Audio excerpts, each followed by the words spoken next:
Wedding? Zhou Fang is confused. Who is getting married? Yu Nancheng's expression was indifferent, as if he was talking about something extremely ordinary. Behind Zhou Fang, Gao Yawen was also stunned. Nancheng, you get ready, and we can get married after I finish the things I am doing.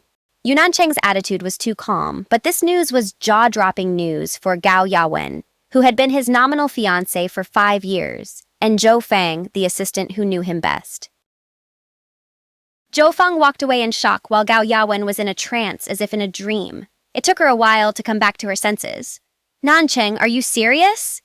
Do you think I would say something like that as a joke? But I won't force you. If you don't want to, just say so.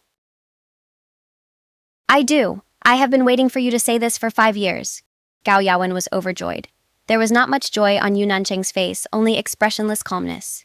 You are right. Zhuxi needs a mother. Apart from the servants at home, you are the woman he is most familiar with, and no one is more suitable than you. The moment the words fell, with a clang, Yu Jingxi was standing at the door of the cubicle lounge, and the drawing board in his hand fell to the ground. He looked at Yu Nancheng in disbelief, and suddenly his face turned red and he jumped on the spot. Yu Jingxi was so anxious that he grabbed Yu Nancheng's sleeve and shook his head desperately. Jingxi, what's wrong with you? Where do you feel uncomfortable? Yu Jingxi had no way to express the anger he wanted to express. When he heard Yu Nancheng say that he was going to marry Gao Yawen, he exploded and felt that Yu Nancheng had deceived him. No matter how Yu Nancheng coaxed him, he was furious. Jingxi? Yu Nancheng didn't understand what was going on, so he hurried over to check. Like a little lion with its fur standing on end, he turned around and ran into the lounge and closed the door. Jingxi, come out. Yu Nancheng knocked on the door. Yu Jingxi locked the door and refused to open it, no matter how Yu Nancheng called him. Although the door of the lounge was not locked, Yu Nancheng was worried that if he opened the door and went in, it would irritate him further, so he hesitated and did not dare to open the door. Nancheng, let me go take a look. Gao Yawen stood beside him, her eyes full of concern. Jingxi and I are very close. Let me try. Yu Nancheng frowned, looked at the closed door of the lounge, and nodded. Gao Yawen looked calm and opened the door. Xiao Jingxi, it's Aunt Wen. Auntie is coming in. With a click, Gao Yawen closed the door casually, stepped over the dolls and figurines on the ground, approached Yu Jingxi, and her tall figure loomed over him. In the room, Yu Jingxi huddled in a corner. After hearing the noise of Gao Yawen coming in, he was so scared as if he had been injected with drugs. He dared not move, and even his eyes were stiff.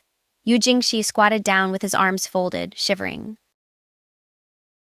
The room was dim, with only a floor lamp lying on the ground flickering with a faint light.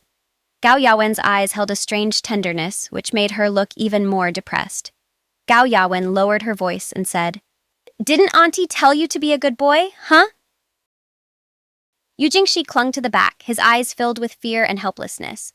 Many messy fragments flashed through his mind, all about the bad woman in front of him. Daddy actually wants such a bad woman to be his mommy. He handed over his hand tremblingly, and she held it tightly and led him out. Gao Yawen held Yu Jingxi's hand and stood in front of Yu Nancheng, her expression gentle and a little compassionate.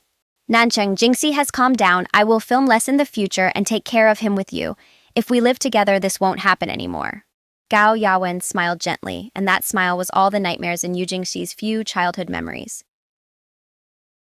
She stretched out her hand, her white fingers painted with pink nail polish, and the diamonds flashed a cold light, as if it was a warning, which penetrated into Yu Jingxi's eyes. Seeing that Yu Jingxi was hanging his head and seemed to have calmed down, Yu Nancheng did not doubt him and breathed a sigh of relief. He felt more and more that marriage was a matter of urgency. It seems that marriage can't be delayed any longer. A few days later, on Friday, Sheng Anran got home from get-off work. After opening the door, he walked towards the sofa while checking his phone. Shengtang Hotel Group 2. Tomorrow afternoon, 3 o'clock. All replied, receive. Little Xing ran out of the bedroom, sat on the sofa, and showed her the new rope braiding skills she had learned. Mommy, do you think it looks good? Looks good. Sheng Anran suddenly exclaimed. Blue Castle Bilingual Kindergarten Special Enrollment? Sheng Anran immediately opened the incoming email. Admission notice? This exclamation was even louder than the previous one. Mommy, what's wrong? Little Xing Xing didn't understand what was going on, so she threw the braided rope aside and came over. Little Xing Xing knew only a few words and frowned, looking confused. Tuition is free! The scream almost blew the roof off. Sheng Anran looked incredulous and murmured, Xing Xing, you were admitted to Blue Castle Kindergarten? Do you know Blue Castle? Little Xing Xing shook her head blankly. Sheng Anran grew up in Jinling, and he knows all the famous schools in Jinling. This Blue Castle is the most expensive, most impressive, and the most unthinkable kindergarten in Jinling. He is known as the Hermes among kindergartens and the aristocrat among aristocrats. The tuition alone is 400,000 a year, not including food, clothing, and school activities. If you add it all up, you wouldn't dare to step into the gate of this school without 1 million a year. Sheng Anran frowned. The more she thought about it, the more she felt that something was wrong. To be so generous as to allow Blue Castle to waive hundreds of thousands of tuition fees? Could it be?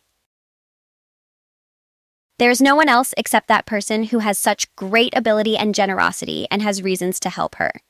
After some hesitation, she finally dialed the number on her phone. Mr. Yu, I'm Sheng Anran. I'm sorry to bother you so late.